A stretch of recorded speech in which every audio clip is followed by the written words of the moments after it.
അസ്സലാമു അലൈക്കും. അപ്പോൾ ഇവിടെ ഒരു ട്രെയിനിങ് ഉണ്ടായിരുന്നു. 2027 ഹാജിമാർക്ക് സഹായം ചെയ്യാൻ വേണ്ടിയിട്ടുള്ള ട്രെയിനർമാരെ നിയോഗിക്കാനുള്ള ഒരു ട്രെയിനിങ് ആയിരുന്നു. അപ്പോൾ അതിൻ്റെ കാര്യങ്ങളൊക്കെ കഴിഞ്ഞു. ഇന്നലെ ഹജ്ജ് കമ്മിറ്റി ഓഫീസിൽ ട്രെയിനർമാർക്ക് വേണ്ടിയുള്ള ഒരു മീറ്റിംഗ് ഉണ്ടായിരുന്നു. അതായത് ഹാജിമാർക്ക് ആവശ്യമായ സഹായം ചെയ്തു കൊടുക്കാൻ ഇവിടെ നാട്ടിൽ തന്നെ വർക്ക് ചെയ്യാനുള്ള ട്രെയിനർമാരെ നിയോഗിക്കാൻ വേണ്ടിയുള്ള ഇൻ്റർവ്യൂ ആയിരുന്നു. ഇത് 2027 പരിശുദ്ധ ഹജ്ജ് കർമ്മത്തിന് പോകാൻ ഉദ്ദേശിക്കുന്നവർ എന്തെല്ലാം തയ്യാറെടുപ്പുകളാണ് ചെയ്യേണ്ടത് എന്നുള്ള കാര്യം അറിയിച്ചുകൊണ്ടുള്ള ഒരു നോട്ടിഫിക്കേഷൻ ഇന്നലെ രാത്രി വന്നിരുന്നു ഹജ്ജ് കമ്മിറ്റിയുടെ ഭാഗത്ത് നിന്ന്. അത് പല ആളുകളും കണ്ടിട്ടുണ്ടാവും. അതിൽ പറയുന്ന കാര്യങ്ങൾ എന്തൊക്കെയാണെന്ന് നോക്കാം. പിന്നെ എല്ലാവർക്കും അറിയുന്ന മാതിരി തന്നെ ഹജ്ജിന് പോകണമെങ്കിൽ എന്തായാലും പാസ്പോർട്ട് വേണം. പാസ്പോർട്ടിൻ്റെ കാലാവധി ഏറ്റവും ചുരുങ്ങിയത് 2027 ഡിസംബർ 31 വരെയെങ്കിലും വേണം. അതില്ലാത്തവർ എത്രയും പെട്ടെന്ന് തന്നെ പുതുക്കാൻ കൊടുക്കണം. അതായത് 2027 ഡിസംബർ 30 വരെ ആണെങ്കിൽ പോലും ഹജ്ജ് കമ്മിറ്റി സ്വീകരിക്കില്ല.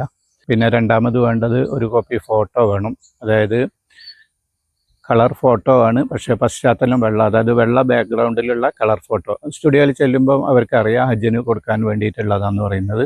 ഒരു കവറിൽ 1 മുതൽ 5 വരെ ആളുകൾക്ക് അപേക്ഷിക്കാൻ പറ്റും. അങ്ങനെ അപേക്ഷിക്കുമ്പോൾ അതിൽ ഒരാളെ ലീഡറായിട്ട് കണക്കാക്കി അയാളായിരിക്കും അതിൻ്റെ കവർ ഹെഡ്.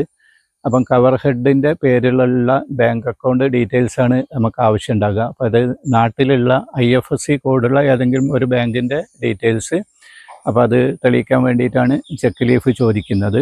ബാങ്ക് അക്കൗണ്ടിൻ്റെ ആവശ്യം എന്താണെന്ന് വെച്ചാൽ നമ്മൾ പൈസ അടക്കാൻ ബാങ്ക് അക്കൗണ്ട് വേണ്ട. അത് ഹജ്ജ് കമ്മിറ്റിയുടെ വേറെ സൈറ്റിലാണ് അടക്കുന്നത്. ഇത് എന്തെങ്കിലും കാരണവശാൽ ഹജ്ജിൻ്റെ കർമ്മങ്ങളെല്ലാം കഴിഞ്ഞ് നമുക്ക് എന്തെങ്കിലും റീഫണ്ട് വരാനുണ്ടെങ്കിൽ ഈ അക്കൗണ്ടിലേക്കായിരിക്കും വരുന്നത്.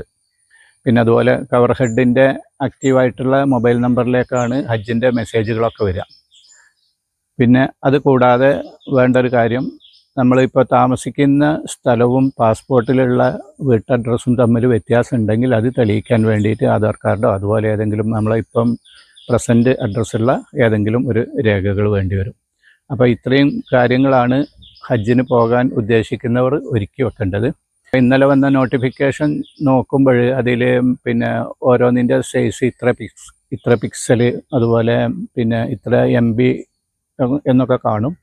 അപ്പോൾ അത് വിചാരിച്ച് ആരും ബോധറാവേണ്ട കാര്യമില്ല. അത് ഹജ്ജിൻ്റെ രേഖകൾ ആരാണോ അപ്ലോഡ് ചെയ്യുന്നത്, ഉദാഹരണമായിട്ട് അക്ഷയയിലോ അല്ലെങ്കിൽ സേവനം ചെയ്യുന്ന ഏജൻസികളോ ഒക്കെ അപ്ലോഡ് ചെയ്യുമ്പം അവർ നോക്കേണ്ട അളവുകളാണ്.